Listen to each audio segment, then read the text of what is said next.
मर्यादा पुरुषोत्तम श्री राम। प्राचीन भारत की पुण्य भूमि पर एक ऐसा दिव्य पुरुष जन्मा जिसने सत्य, धर्म, त्याग और मर्यादा की मिसालें स्थापित की। वे थे श्री राम, जिन्हें मर्यादा पुरुषोत्तम कहा जाता है, अर्थात मर्यादा, सीमा, धर्म और कर्तव्य का पालन करने वाले सर्वश्रेष्ठ पुरुष। जन्म और परिवार। श्री राम का जन्म अयोध्या नगरी में हुआ। उनके पिता महाराज दशरथ को संतान सुख नहीं था, इसलिए उन्होंने शिव वशिष्ठ के निर्देश पर एक विशेष यज्ञ करवाया। यज्ञ के फलस्वरूप उन्हें 4 पुत्र प्राप्त हुए, राम, भरत, लक्ष्मण और शत्रुघ्न। राम रानी कौशल्या के पुत्र थे, लक्ष्मण और शत्रुघ्न सुमित्रा के और भरत कैकेयी के। राम बचपन से ही शांत, आज्ञाकारी, बुद्धिमान और धर्मप्रिय थे।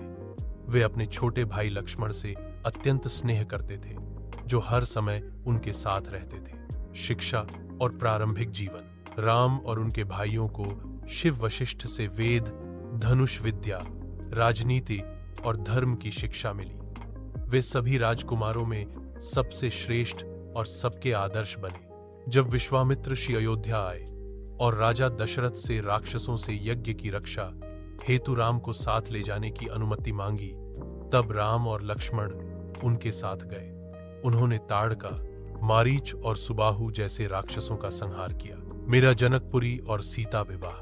राम श्री विश्वामित्र के साथ जनकपुरी मिथिला पहुंचे, जहां राजा जनक अपनी पुत्री सीता का स्वयंवर करवा रहे थे।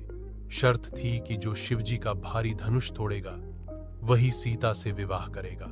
राम ने सहजता से धनुष उठाकर उसे तोड़ दिया। उसी समय राजा जनक ने राम और सीता का विवाह संपन्न कराया। इसके साथ ही लक्ष्मण, भरत और शत्रुघ्न का भी विवाह जनक की भतीजियों से हुआ। वनवास और त्याग। राम के राज्याभिषेक की घोषणा होते ही रानी कैकेयी ने राजा दशरथ से अपने 2 वचन मांगे। 1. भरत को राजा बनाया जाए। 2. राम को 14 वर्षों का वनवास दिया जाए। राजा दशरथ अत्यंत दुखी हुए, लेकिन राम ने बिना किसी विरोध के अपने पिता का वचन निभाया और वनवास स्वीकार कर लिया। माता सीता और भाई लक्ष्मण भी उनके साथ वन चले गए। वन का जीवन। वन में श्री राम ने अनेक ऋषियों से भेंट की और कई स्थानों पर निवास किया। उन्होंने अनेक राक्षसों का संहार किया और धर्म की रक्षा की। एक दिन रावण की बहन शूर्पणखा ने राम से विवाह का प्रस्ताव रखा, जिसे राम ने विनम्रता से अस्वीकार कर दिया। इस अपमान का बदला लेने के लिए रावण ने एक षड्यंत्र रचा और मारीच को हिरण बनाकर भेजा। सीता को वह हिरण बहुत प्यारा लगा और उन्होंने राम से उसे पकड़ने को कहा।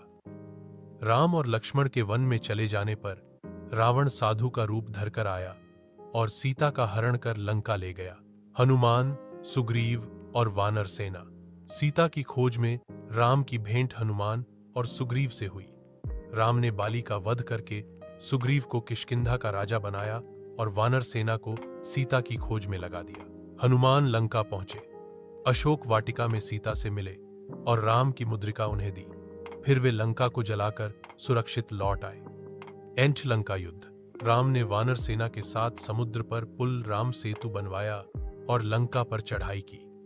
एक महान युद्ध हुआ जिसमें रावण के भाई कुंभकर्ण, पुत्र मेघनाद और अंत में स्वयं रावण मारा गया। सीता को जब रावण के बंधन से मुक्त कराया गया, तब उन्होंने अपनी पवित्रता सिद्ध करने के लिए अग्नि परीक्षा दी, जिसे उन्होंने सफलतापूर्वक पार किया।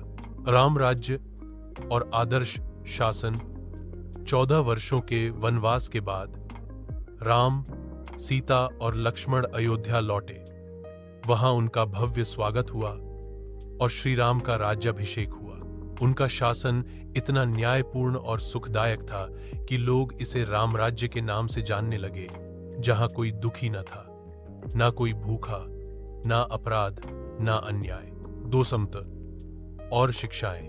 कुछ समय बाद समाज के संदेहों के कारण राम ने भारी मन से सीता को वाल्मीकि आश्रम में भेज दिया। वहीं सीता ने लव और कुश को जन्म दिया। अंत में जब सीता ने पुनः अपनी पवित्रता सिद्ध की और धरती माता में समा गई, तब श्री राम ने भी अपने जीवन का अंत सरयू नदी में जल समाधि लेकर किया और विष्णु लोक लौट गए। श्री राम से मिलने वाली शिक्षाएं। 1. धर्म का पालन। चाहे परिस्थिति कैसी भी हो, श्री राम ने धर्म का साथ नहीं छोड़ा। 2. त्याग की भावना।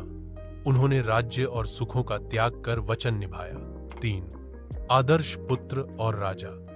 वे पिता के वचन पर राजपाट छोड़ने वाले पुत्र थे और प्रजा को सर्वप्रथम मानने वाले राजा भी।